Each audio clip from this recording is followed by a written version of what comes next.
KPM. Hai, Assalamualaikum semua. Selamat pagi bersama saya Puan Syazaliana, pakar pemakanan anda dalam slot sarapan sihat.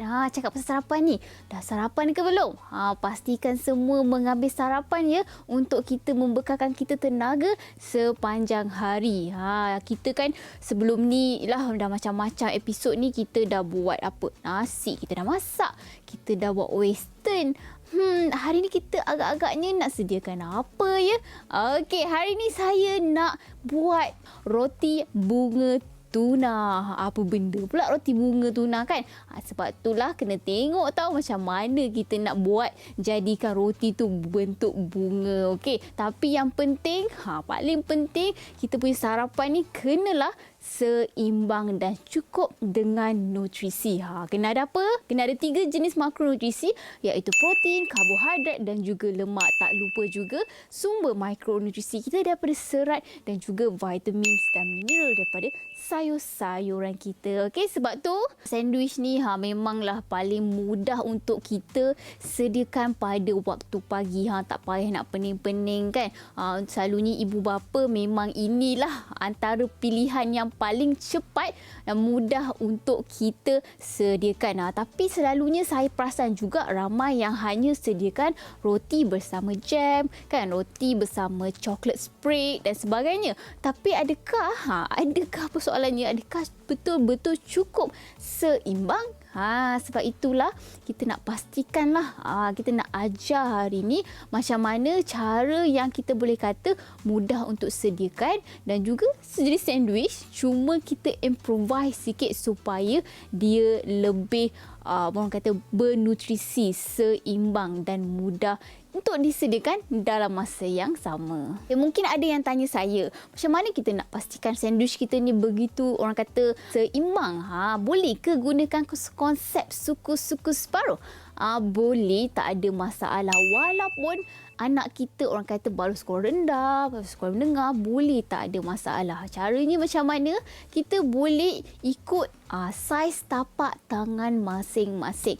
Yelah, tapak tangan saya lain, tapak tangan perempuan lain kan. So ikut, sebab daripada yang paling mudah untuk kita tengok berapa banyak keperluan makronutrisi ialah bergantung kepada saiz tapak tangan masing-masing. Sama juga macam anak kita kan. Anak-anak kita punya tangan kan kecil saja kan. Jadi ikutlah saiz tapak tangan mereka. Walaupun kita makan dengan menu yang sama satu keluarga, tapi kita boleh juga orang kata mengawal kalori dan juga mengawal porsi yang bersesuaian mengikut peringkat umur. Jangan pergi mana-mana. Kita kembali selepas ini dengan menu kita pada hari ini, roti bunga tuna. Didik TV KPM. Didik TV KPM. Hai, kembali bersama saya semula Puan Syazaliana, pakar pemakanan anda. Kita dalam seperti biasa pada hari ini dalam slot sarapan sihat. Tadi saya dah bercerita hari ini kita nak sediakan roti bunga tuna. Apa benda roti bunga tu kan? Macam mana boleh jadi bunga? Yelah, kita tak nak lah kan apa tu buat roti bunga biasa-biasa kan. So kita nak kreatif sikit bagi anak-anak kita pun rasa macam excited nak makan. Kita pandang, kita attract diorang punya orang kata mata, diorang punya pandangan dulu. Barulah dia excited nak makan. Okey, jadi apa bahan-bahan kita pada hari ini dan apa nutrisi dia? Okey, pertama sekali dah nama pun roti, mestilah kena ada roti. Apa yang saya hidangkan ni adalah sesuai untuk dimakan orang kata satu saiz hidangan untuk seorang. Saya pilih roti apa ni? Roti wholemeal.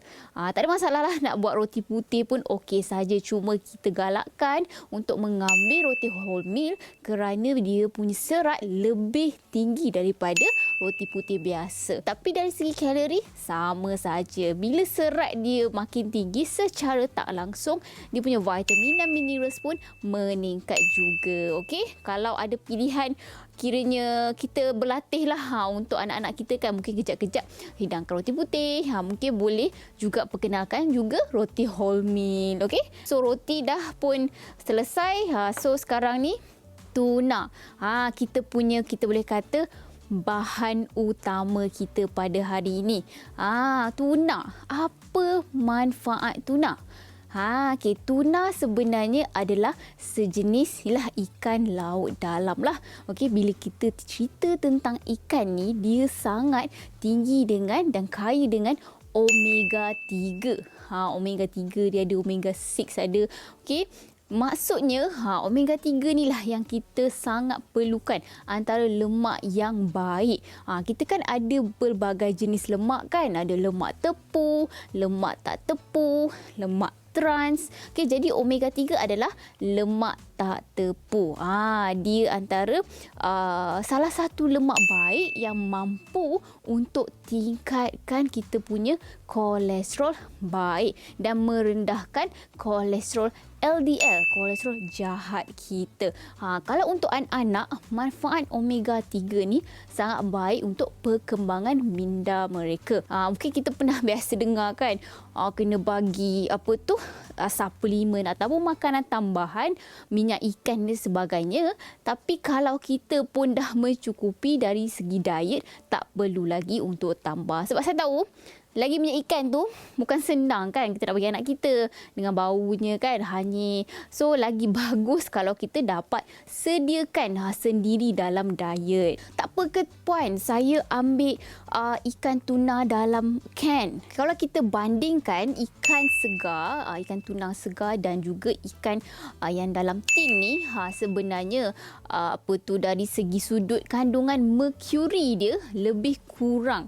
Maksudnya kurang lagi lah kalau berbanding yang segar. Itu sangat penting lah kita untuk mengambil ikan yang rendah kandungan merkuri, supaya tak terjadinya toksisiti dalam badan kita. Lebih-lebih lagi kalau ibu yang sedang hamil. Ada banyak pilihan kan, ikan tuna ada yang dalam tin, ada, maksud saya banyak perasa. Ada yang dalam oil kan, ada yang mayonis, ada yang light, macam-macam versi. Jadi sebaiknya kita pilih yang kita panggil ia dalam air tu ataupun chunks in water. Okey, sebabkan kurang sedikit sodium dia, iaitu garam dia, dan juga kurang sedikit kalori. Tuna ni pun bila kita cerita tentang lemak baik, so dia secara tak langsung pun bagus untuk kulit kita, dapat melembapkan kulit kita. Sebab rata-rata sebenarnya orang Malaysia ni memang kurang pengambilan lemak baik. Kita lebih banyak mengambil lemak trans, lemak tepu. Jadi bolehlah dalam seminggu 3 kalilah selalunya kita galakkan untuk mengambil sumber protein daripada ikan. Kerana bukan sahaja lemak baik, tapi lemak dia pun kurang sebenarnya berbanding dengan macam daging, ayam. Okey, so sesuai lah. Kalau yang nak dalam orang kata turunkan berat badan tu, memang sesuai untuk mengambil ikan sebagai sumber protein mereka. Okey, seterusnya kita ada juga lime ataupun limau. Apa manfaat limau ni? Bagi saya, limau ni memang bukan saja bagi perasa masam-masam kan, tapi juga diwangikan kita punya hidangan tu. Tapi yang paling penting, nutrisi yang ada dalam limau ni ialah apa dia? Vitamin C. Sama jugalah macam orange, macam lemon kan. Tapi kalau tukar, boleh tukar lemon lah selalunya. Selain pada tu, bila cakap vitamin C ni sangat memainkan peranan penting untuk penghasilan collagen. Kan mak-mak semua sibuk nak makan vitamin C, nak kulit cantik dan sebagainya. Okey, pastikanlah kita boleh ambil semua vitamin C dalam diet harian kita. Seterusnya kita punya timun. Siapa kat sini suka timun? Bagi saya, timun ni adalah salah satu sayur-sayuran yang paling mudah untuk kita sediakan. Kadang-kadang pening nak fikir, nak masak sayur apa ni? Dah lah nak cepat. Timun lah dia punya penyelesaian. Timun ni dia punya peratusan air agak tinggi. Jadi dia boleh juga menghidrasikan tubuh badan kita dalam masa yang sama. Kan, tak payah nak susah-susah nak masak sayur itu ini. Dengan timun pun dah mencukupi keperluan serat kita. Tapi saya tak nak makan timun sajalah. Saya nak juga gabungkan sedikit dengan tomato. Timur tomato rasanya memang adik-beradik lah. Kalau kita cerita pasal salad ni, memang tak lari. Even dalam burger sekalipun, ini combination yang terbaik. Kalau boleh, kita nak pelbagaikan warna kita punya sayur-sayuran ni. Sebab setiap warna ada nutrisi yang berbeza. Ada phytonutrient yang berbeza. Contoh macam tomato ni, dia kaya dengan, saya setiap minggu saya guna tomato ni. Kaya dengan apa? Dengan lycopene. Ya, lycopene ni sangat bagus untuk kulit. Sangat bagus untuk kita punya mata. Tapi ada juga kajian, lycopene pun bantu juga untuk kita yang tengah stres-stres, masalah anxiety. Sebab dia sangat tinggi dengan kandungan antioksidan. Antioksidan yang paling kiranya bagus untuk kulit lah. Warna merah-merah ni lah tanda dia punya antioksidan. Tapi saya pernah kongsikan sebelum ni tentang orang kata fakta menarik untuk tomato ni. Apa dia? Kalau kita masak tomato ni, sebenarnya kandungan lycopene dia lagi tinggi berbanding kalau kita makan mentah macam ni. Ya, kalau bandingkan dengan sayur-sayuran lain, kalau sayur-sayuran lain dia tak boleh nak terdedah dengan haba sangat. Kalau terdedah dengan haba, dia punya vitamin B akan berkurangan. Tapi lain dengan tomato ni. Jadi bolehlah buat orang kata apa? Sos bolognese. Banyak-banyak. Itu pun tak ada masalah. Dapat juga manfaat dia. Okey. Seterusnya kita ada bawang lah. Sudah pastinya bawang ni sangat penting lah untuk apa-apa masakan. Bukan saja dia bagi perasa yang tersendiri, tapi dia juga membekalkan kita nutrisi, lagi-lagi serat.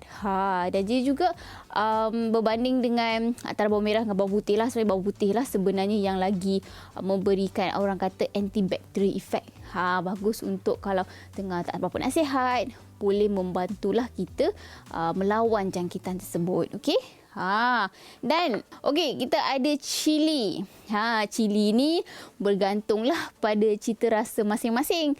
Kalau rasa-rasa anak tu tak tahan dengan pedas, jangan letak, kesian dia kan. Terus tak nak mogok, tak nak makan kan. Okey, ini untuk mak-mak ke kan, untuk ayah-ayah, bolehlah letak cili sikit. Okey, sebab kita orang Malaysia memang tak sah lah tak pedas kan. Okey, apa manfaat cili ni?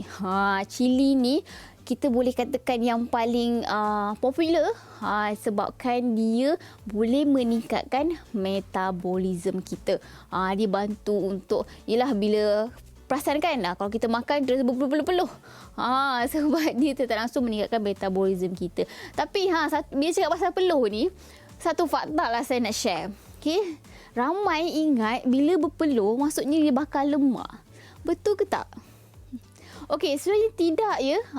Ini yang buatkan orang pakai baju berlapis-lapis kalau nak bersenam. Berpeluh ni tanda sebenarnya badan kita tengah menyah toksinkan lah. Itu cara untuk disejukkan badan kita. Sebab suhu badan kita tengah panas, jadi badan kita akan keluarkan bendali, keluarkan peluh untuk cool downkan sikit kita punya body temperature. Itu fungsi dia. Bukan bermaksud dia bakal lemak. Lepas ni janganlah rasa macam okey nak kena pakai baju sauna. Okey, itu yang famous kan. Pakai baju sauna bila bersenam. Tapi sebenarnya tidak perlu. Okey, sebab ada banyak juga pernah ada kes dia pakai baju sauna, lepas tu dia pergi jogging tengah panas, tak pasal-pasal kena stroke haba. Itu lagi membahayakan kesihatan. Okey, yang akhir sekali kita ada mayonis. Okey, mayonis ni sebenarnya lagi baik kalau kita boleh buat sendiri tau. Sebenarnya saya nak katalah antara dressing sos-sos biasa, mayonis ni katakan sihat sebabkan dia daripada telur. Kalau kita buat sendiri sebenarnya kita boleh guna telur, kita guna limau dan kacau. Tapi kalau tak mampu nak buat sendiri, bolehlah beli. Cuma bezanya kalau kita tambah sendiri dengan tuna ni, kita dapat kawal lah pengambilan dia. Dalam satu sudu dah pun mencukupi. Okey, jadi kita dah cerita-cerita bahan apa yang kita nak gunakan. Tapi macam mana nak buat ni? Apa yang bunganya kan roti kita ni? Sebab tu jangan ke mana-mana. Kita kembali selepas ini.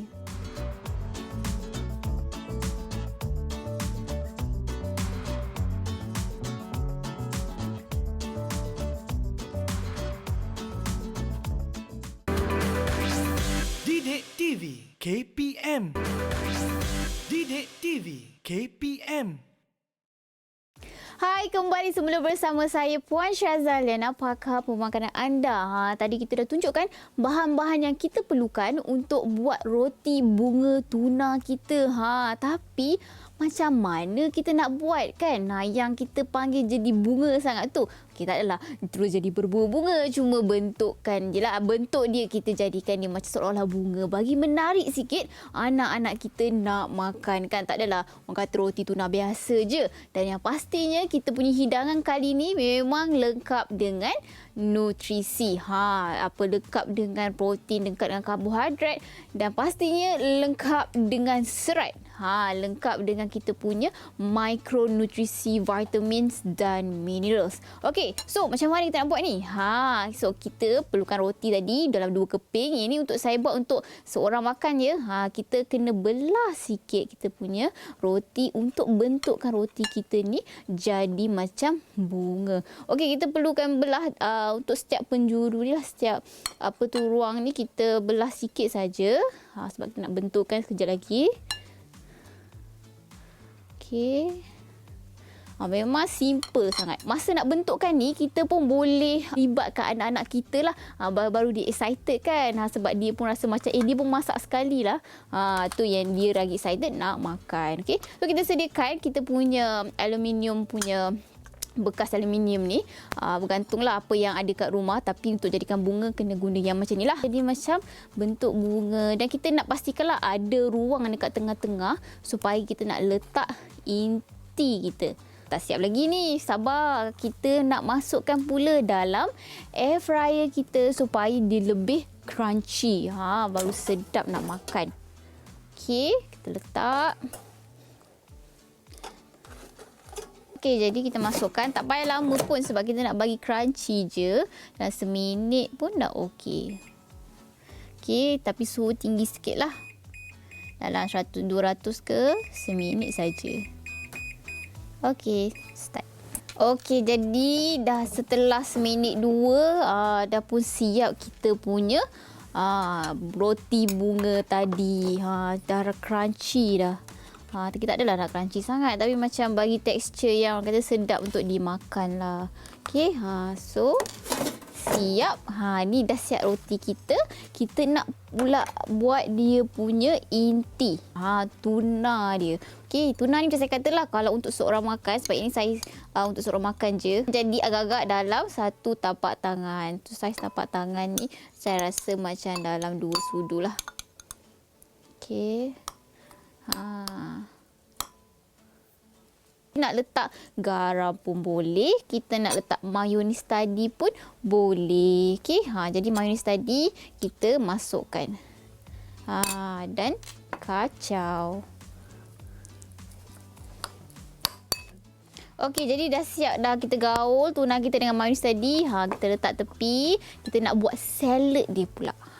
Untuk salad ni memang mengancam tau. Ini kan salad ni kalau kita nak makan dengan nasi pun boleh sebenarnya. Bila saya pernah melawat Turki, memang boleh katakan semua jenis makanan ni kalau dihidangkan dengan roti ke dengan nasi ke mesti ada 2 ni lah, tomato dengan timun. Memang tak sah diorang tak ada. So kita pun nak jugalah rakyat Malaysia kita ni orang kata menggalakkanlah pengambilan sayur dalam setiap hidangan kita kan. Dia memang sedap lah sebab dia macam masam-masam manis. Okey, kita letak timun. Lepas tu kita letak pula tomato kita. Okey, ni kita potong dadu. Ada yang tanya berapa banyak. Ini ikut masing-masing punya cita rasa. Tapi macam saya katalah, sebaiknya suku separuh. Dalam 2 tapak tangan kita punya sayuran. Kalau banyak ni dah cukup lah. Okey, lepas tu kita masukkan bawang pula.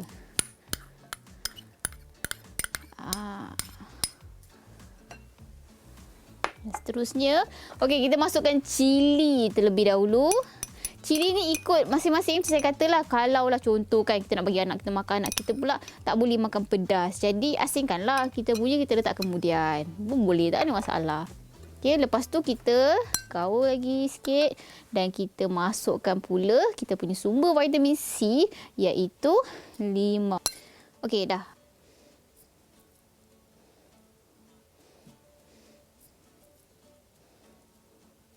Okey, jadi dah kita letak semua bahan kita dan kita gaulkan hingga sebati. Boleh tak letak garam? Boleh lah, letak sedikit sebab bagi rasa masin lemak-lemak tu kan. Siap dah kita punya salad. Sekarang ni cara macam mana kita nak masukkan dalam kita punya roti bunga tadi. Kan. Okey, sebelum mula kita masukkan dulu kita punya tuna. Okey. Dah letak inti, kita letak pula salad kita dekat atas. Okey, kan dah cantik berwarna-warni kita punya roti bunga tuna. Tapi ni saya nak cakap ni, kan banyak lebih ni kan. Janganlah pula korang buang. Letak boleh, kita letak dekat tepi ni. Okey, ni kita boleh rata macam tu saja, memang sedap. Okay, tak ada masalah. Kadang-kadang setengah orang dia nak makan ni, dia letak daun salad. Dia balutkan kan tuna dengan kita punya salad yang lebih ni. Dengan tuna kita. Okey, jadi lengkaplah sudah sarapan sihat kita pada hari ini. Menarik kan, warna-warni dan sangat-sangat mudah untuk kita sediakan. Kalau dari segi kalori memang tak banyak mana pun kalori dia. Kita boleh dapat ni kalau dalam 2 keping ni lebih kurang 300 kalori saja. Sangat sesuai untuk kita hidangkan pada waktu pagi. Okey, lepas ni kalau cuba jangan lupa tag saya Syahzal Nutritionist di Facebook dan juga Instagram. Moga-moga lagi ramai ibu bapa luar sana lebih cakna tentang pemakanan sihat dan juga lebih ramai yang dapat manfaat daripada perkongsian pada hari ini. Okey, jadi saya pun nak makan dululah. Dah siapkan sarapan kita ni. Saya sendiri tak sarapan lagi. Okey, jadi jumpa pada minggu hadapan tau. Okey, bye. Assalamualaikum.